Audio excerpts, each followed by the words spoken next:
இந்த சங்கீதம் 59 இந்த சங்கீதத்தில் சொல்லப்பட்டிருக்கிறதான நிகழ்வுகள் அல்லது தாவீது இதை பாடியிருக்கிறார்.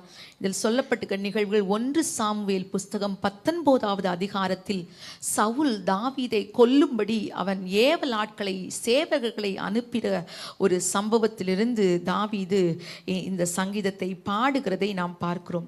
இந்த சங்கீதத்தை பார்த்தோமானால் தாவீது இந்த சங்கீதத்தை எழுதுவதற்கு அவனை தூண்டின அல்லது எந்த மாதிரியான சூழ்நிலைகள் இருந்தது என்று பார்த்தோம். ஆனால் 3வது வசனத்தில் பாருங்கள், இதோ என் பிராணனுக்கு பதிவிருக்கிறார்கள், நான் எப்பொழுது சாவேன் என்று என் சாவை எதிர்பார்த்து ஆயத்தமாகி காத்திருக்கிறவர்கள் இருக்கிறார்கள்.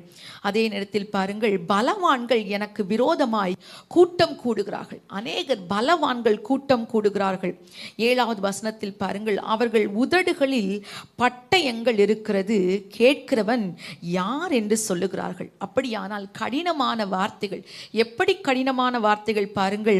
4வது வசனம் பாருங்கள், என்னிடத்தில் அக்கிரமம் இல்லாதிருந்தும் ஓடி திரிந்து யுத்தத்துக்கு ஆயத்தமாகிறார்கள். அப்படியானால் இவன் பாவம் இல்லாதிருந்தும் என்னிடத்தில் அக்கிரமம் இல்லாதிருந்தும், இன்னொரு விதத்தில் சொல்ல வேண்டுமானால் என்னை பழி சாற்ற வேண்டும் என்கிறதான ஒரு குறை என்னிடத்தில் இல்லாமல் இருந்தும் எனக்கு விரோதமாய் சத்துருக்கள் எழும்பி என் பிராணனை வாங்க தேடுகிறார்கள். இன்னொரு விதத்தில் சொல்ல வேண்டுமானால் மிகவும் கடினமான வார்த்தைகளை அவர்கள் பேசுகிறார்கள். பாருங்கள், பட்டய குத்துக்கள் போல் பேசுகிறவர்கள் உண்டு என்று நீதிமொழிகள் புஸ்தகத்தில் கடினமான வார்த்தைகளை குறித்து சொல்லப்பட்டிருக்கிறது. சில நேரங்களிலே நம்முடைய வாழ்க்கையில் பல நேரங்களில் நமக்கு சூழ்நிலைகள் எதிராக இருக்கலாம். நமக்கு விரோதமாய் யுத்தம் செய்யும்படி மேற்கொள்ளும்படி நம்மை விட பலமாய் இருக்கிற சூழ்நிலைகள் நம்முடைய வாழ்க்கையில இருக்கலாம். அது எல்லாவற்றையும் தாண்டி நாம் செய்யாத ஒன்றுக்காக பழி சாட்டப்படும் போது, குற்றம் சாட்டப்படும் போது அது நம்மை மிகவும் பாதிக்கிறது. நம்மை உள்ளே இருந்து அது நம்மை அழுத்துகிறது. தாவீதுக்கும் இப்படியான சூழ்நிலைகள்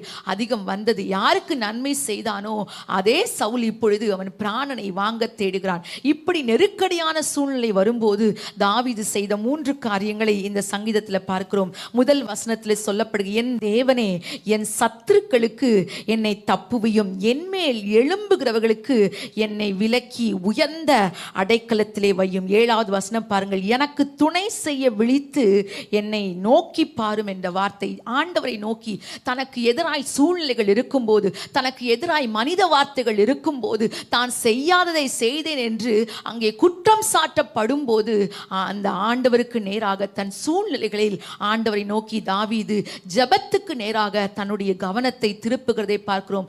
எந்த சூழ்நிலையிலும் நம்முடைய சூழ்நிலையை சரியாய் அறிந்திருக்கிறவர் தேவன் மட்டுமே. மனிதர்கள் சில நேரங்களில் நமக்கு அனுகூலமாய் இருக்கலாம். நாம் சொல்லுகிற வார்த்தைகள் இவர்கள் காது கொடுத்து கேட்கலாம். அதன் நிமித்தமாக நாம் சில ஆறுதலை பெறுவது போன்ற ஒரு நிலை வந்தாலும் உண்மையில் எந்த சூழ்நிலையிலிருந்து நம்மை விடுவிக்க எந்த மனுஷனாலும் கூடாது, ஆண்டவரால் மாத்திரம்தான் ஆண்டவர் அதை முடியும். ஆகவே தேவனை நோக்கி தாவீது ஜெபத்தின் மூலமாக தன் கவனத்தை திருப்புகிறார். 2வது பாருங்கள், 9வது வசனம் பாருங்கள், அவன் வல்லமையை நான் கண்டு உமக்கு காத்திருப்பேன், தேவனே எனக்கு அடைக்கலம். ஆண்டவரே, அவன் வல்லமை என்றால் என்ன?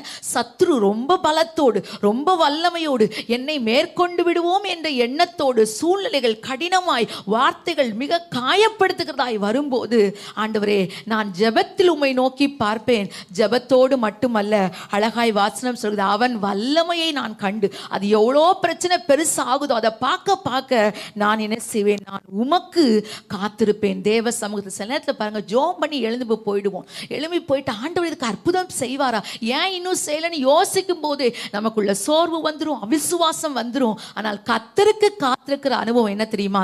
ஆண்டவரே நான் உம்மை நம்பி இருக்கேன். பாருங்கள், சத்துருக்கள் அவனுக்கு எதிராக பலமாய் வருகிறார்கள். ஆனால் தேவனை பற்றி அவன் புரிந்து கொண்டது பாருங்கள். 8வது வசனம், ஆனாலும் கர்த்தாவே நீர் அவர்களை பார்த்து என்ன செய்வீர், நகைப்பீர். அப்படின்னா என்ன அர்த்தம்? எனக்கு தான் என் சத்ரு, எனக்கு தான் என் சூழ்நிலை ரொம்ப கடினமாக இருக்கு, அது என்னை மேற்கொண்டு விடுமோ, எனக்கு நான் பயப்படுகிறேன். ஆனால் அது உமக்கு பயம் அல்ல. நீர் அந்த சூழ்நிலையை பார்த்து என்ன செய்வீர்? நீர் இகழுவீர், நீர் நகைப்பீர், நீர் சிரிப்பீர் என்று சொல்லப்பட்டிருக்கிறது. அப்படியானால் அவன் தன்னுடைய சூழ்நிலைகள் நடுவிலே தேவன் எவ்வளவு பெரியவர் என்பதை அவன் கொஞ்சம் கொஞ்சமாக உணரக்கூடிய ஒரு நேரம் என்னன்னா காத்திருக்கிற அனுபவம். ஜெபிக்கிற நேரம் என்பது வேறு, காத்திருக்கிற அனுபவம் என்பது வேறு. காத்திருக்கிற அனுபவத்தில் ஆண்டவருடைய செயல்களை நினைச்சு பார்த்த ஆண்டவரே நீர் இவ்வளவு பெரியவராய் இருப்பீரானால் என் சூழ்நிலையிலே நீர் செயலாற்ற உம்மால் ஆகும் என்று நம்பிக்கையோடு அவருடைய சமூகத்திலே வெயிட் பண்ணி கொண்டிருப்பது. ஆண்டவரே நீர் ஏதாகிலும் செய்யும், நீர் தப்புவியும், நீர் என்னை பாதுகாரு, உம்மைத்தான் நான் நம்பி இருக்கிறேன். இந்த வசனத்துல பாருங்க, ரொம்ப சொல்லிக்க, தேவனே எனக்கு உயர்ந்த அடைக்கலம், எனக்கு நீர் அடைக்கலமா இருக்கிறீர் என்று ஆண்டவரை நோக்கி காத்திருக்கிற. மூன்றாவது பாருங்கள், 10வது வசனம், என் தேவன் தம்முடைய கிருபையினால் என்னை சந்திப்பார். தேவன் என் சத்துருக்களுக்கு வரும் நீதி சரி கட்டுதலை நான் காணும்படி செய்வார். யாரு ஆண்டவர்கிட்ட காத்திருந்து ஆண்டவருடைய செயல்களை தியானிக்கிறாங்களோ அவங்க உள்ளம் சோர்ந்து போகாது. வசனம் சொல்லுகிற, கர்த்தருக்கு காத்திருக்கிறவர்கள் என்ன செய்வார்களாம்? புது பலன் அடைந்து கழுகுகளை போல செட்டைகளை அடித்து உயரே எழும்புவார்கள். ஓடினாலும் இளைப்படையார்கள், அவர்கள் நடந்தாலும் சோர்ந்து உடனே கர்த்தருக்கு காத்திருந்தோம்னா, ஜெபத்துல காத்திருந்தோம்னா நம்ம மனசுல ஒரு நல்ல நம்பிக்கை வரும். அழகா சொல்லுது, என் தேவன் தம்முடைய கிருபையினால் என்னை சந்திப்பார். எல்லாரும் அந்த வார்த்தையை சொல்லாமா? என் தேவன் தம்முடைய கிருபையினால் என்னை சந்திப்பார். அந்த வார்த்தையை சொல்லி பாருங்கள். என்னென்ன நெருக்கம் வருதோ ஆண்டவர்ட்ட உடனே போய், ஆண்டவரே என் சூழ்நிலை இப்படி இருக்கிறது, என்னை தப்புவியும் என்று ஜெபத்தோடு, ஆண்டவரே நீர் செயலாற்றும்படி, நீர் என் சூழ்நிலையிலே கிரியை செய்யும்படி நான் காத்திருக்கிறேன், நீர் பெரியவர் என்று அவரை தியானித்து கொண்டே இருக்கும்போது கர்த்தர் நம்முடைய உள்ளத்தை அந்த ஒரு ஆண்டவர் தைரியத்தினால நம்பிக்கையினால நிரப்புவார். நம்மளும் சொல்லலாம், ஆண்டவரே என் தேவன் கிருபையினால் என்ன செய்வார்? என்னை சந்திப்பார். ஆண்டவர் நம்மளை சந்தித்தால் போதும், எல்லா சூழ்நிலைகளையும் கர்த்தர் மாற்றி நமக்கு ஒரு விடுதலையை தருவார்.